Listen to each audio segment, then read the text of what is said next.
सवाल है कि क्या पाकिस्तान, सऊदी और तुर्की मिलकर एक इस्लामिक नेटो बना रहे हैं, और अगर ये नेटो बन जाता है तो भारत और इजराइल के लिए कैसे चुनौती है, कैसे खतरा है। नमस्ते, मेरा नाम रिमझिम जेठानी है और आप मेरा शो सरहद के पार का एपिसोड नंबर 98 देख रहे हैं। अब मैं आपको सबसे पहले बता देना चाहती हूँ, आपको याद भी होगा कि कैसे कुछ टाइम पहले ही पाकिस्तान और सऊदी ने मिलकर एक पैक्ट किया, नेटो जैसा पैक्ट, कि अगर एक पर हमला होगा तो वो दूसरे पर भी हमला माना जाएगा और दोनों मिलकर वार करेंगे। अब पाकिस्तान और सऊदी की तो डील हो गई, लेकिन अब इसी डील में तुर्की भी जुड़ना चाहता है, और अगर तुर्की इस डील में जुड़ जाता है और अगर ये एक इस्लामिक नेटो बन जाता है तो हो सकता है कि दूसरे मुल्क भी इसमें जुड़े, और इससे कैसे इजराइल और भारत की टेंशन बढ़ जाएगी। अब देखिए, जो सऊदी अरब और पाकिस्तान के बीच में सितंबर 2025 को हुआ था, उसको नाम दिया गया strategic mutual defence agreement, SMDA। अब बात ये आ रही है कि तुर्की भी सऊदी और पाकिस्तान के साथ इस SMDA में जुड़ सकता है। और अगर आप देखेंगे कि ये जो नेटो का सिद्धांत होता है, इसका जो आर्टिकल 5 होता है, नेटो आपको पता है ना कि कैसे एक ये वेस्टर्न अलायंस है, तो ये जो नेटो का आर्टिकल 5 होता है वो ये कहता है कि एक पर हमला यानी सारे मेंबर्स पर हमला।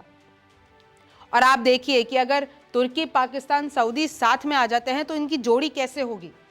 सऊदी के पास फाइनेंशियल रिसोर्सेज हैं, पाकिस्तान के पास न्यूक्लियर हथियार हैं और लार्ज मिलिट्री है, और तुर्की के पास क्या है, जियोपॉलिटिकल डोमिनेंस है। और मैं आपको बता दूं कि तुर्की जो है वो नेटो का सेकंड लार्जेस्ट मिलिट्री कंट्रीब्यूटर है, यानी तुर्की मिलिट्री में सबसे ज़्यादा सेकंड लार्जेस्ट कंट्रीब्यूट करता है नेटो संगठन में। और अगर ये तीनों मिल जाते हैं तो ये जो जोड़ी होगी ना, वो बहुत खतरनाक होने वाली है। इसको नाम दिया जा रहा है इस्लामिक नेटो, और इससे अमेरिका भी टेंशन में है, इजराइल भी टेंशन है, भारत भी टेंशन में। अब मैं आपको समझाती हूँ आखिरकार ऐसा क्यों हो रहा है। देखिए, इंडिया, इजराइल, आर्मेनिया, साइप्रस, ये सब टेंशन में इसलिए हैं क्योंकि सबसे पहले तो आप देखिए कि इंडिया और इजराइल के रिश्ते बहुत अच्छे हैं। इंडिया और पाकिस्तान के रिश्ते आप जानते ही हैं, कैसे तुर्की इजराइल से नफरत करता है। और अगर सऊदी की बात आ जाती है तो सऊदी भी कहीं ना कहीं, अगर आप मुस्लिम ब्रदरहुड में मान ले, अगर आप ये मान ले कि सऊदी ने अभी तक ये नहीं कहा है कि भाई इजराइल जो है वो अलग से पूरा वो जो मामला है, चाहे वो गाजा का हो गया या फिलिस्तीनियों का, वो पूरा कब्जा सकता है। सऊदी है तो अमेरिका का अलायंस, लेकिन मुस्लिम ब्रदरहुड के लिए भी खड़ा रहता है। अब मैं आपको यही समझाना चाहती हूँ कि अभी हाल ही में इजराइल ने रिकग्निशन दिया सोमाली लैंड को, लेकिन भारत ने नहीं दिया। और ये जितने भी मिडिल ईस्टर्न कंट्रीज हैं उन सब ने इसके खिलाफ अपनी आवाज़ उठाई। इंडिया और इजराइल के बीच में एक कमिटमेंट है। अब भारत ने ये भी कह रखा है और इस कमिटमेंट पे ये अड़ा रहता है कि 2 स्टेट सोल्यूशन होना चाहिए इजराइल फिलिस्तीन कॉन्फ्लिक्ट का। तो आप देखिए कि बहुत सारे पेच हैं जो फंसते हैं, लेकिन अगर पाकिस्तान जैसा दुश्मन, जो भारत का दुश्मन है, वो तुर्की और सऊदी अरब के साथ आ जाता है तो भारत के लिए थोड़ी सी चिंता की बात है। और देखिए, भारत ने अभी इजराइल के साथ, आपको पता है कि हमारे इजराइल से बहुत अच्छे रिश्ते हैं, हमने कैसे 100 स्पाइस मिसाइल उनसे मंगाई, इजराइल के राफेल एडवांस डिफेंस सिस्टम से। फिर कैसे अगर आप 2020 से 2024 की बात करते हैं तो भारत इजराइल का सबसे बड़ा डिफेंस कस्टमर है।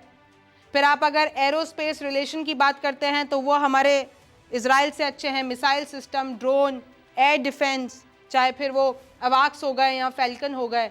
इंडिया इजरायली ड्रोन्स यूज़ करता है, हेरोन और सर्चर। इजराइल एरोस्पेस इंडस्ट्रीज मिलके और भारत की हिंदुस्तान एरोनॉटिक्स लिमिटेड मिलकर साथ आ रहे हैं, ये लोग डेवलप करते हैं।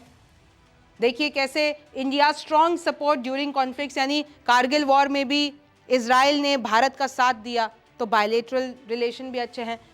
तो अगर इजराइल का दुश्मन तुर्की उस पूरे गुट में है, भारत का दुश्मन उस पूरे गुट में है, सऊदी अरब न्यूट्रल रहता है लेकिन फिर भी मुस्लिम ब्रदरहुड के नाते से देखा जाए तो एक बहुत बड़ी कंट्री है।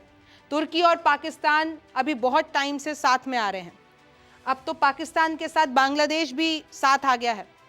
और आप देखिए कि कैसे भारत के ही पड़ोसी मुल्क, चाहे वो पाकिस्तान हो, चाहे वो चीन हो, चाहे वो बांग्लादेश हो, वो एंटी इंडिया प्रोपेगेंडा पे चलते हैं। तो अगर ये सारी चीज़ें हो रही हैं और अगर इसमें और भी मुस्लिम मुल्क जुड़ते हैं, तो पाकिस्तान जैसे कि हमेशा करता है, ओवर कॉन्फिडेंस में रहता है, वो जितनी ताकत होती नहीं उतनी बताता है। अब इतने अगर नेशंस उसके साथ जुड़ते जाएंगे तो पाकिस्तान पर, क्योंकि नेटो की थ्योरी तो यही कहती है कि अगर पाकिस्तान पे हमला करेंगे तो तुर्की और सऊदी उसको बचाने के लिए आ जाएंगे, क्योंकि इन लोगों ने एक पैक्ट कर लिया है। और पाकिस्तान कहेगा कि देखिए जी, विश्व में हमारी ताकत देखिए। तो इस तरीके से पाकिस्तान अपना नैरेटिव, अपने आप को स्ट्रॉन्ग करने की कोशिश कर रहा है। पाकिस्तान ये कह रहा है कि ऑपरेशन सिंदूर के बाद हमारे जो हथियार है वो पूरी दुनिया लेने के लिए लाइन लगा रही है। तो ऐसे बहुत सारी चीज़ें मैं आपको ऑलरेडी बता चुकी हूँ। खैर, अब ये इस्लामिक नेटो जो है वो आगे बढ़ता है कि नहीं बढ़ता, ये तो वक्त बताएगा। आपको क्या लगता है मुझे कमेंट सेक्शन में ज़रूर बताइए। मेरा नाम रिमझिम जेठानी है। आपसे फिर मुलाकात होगी।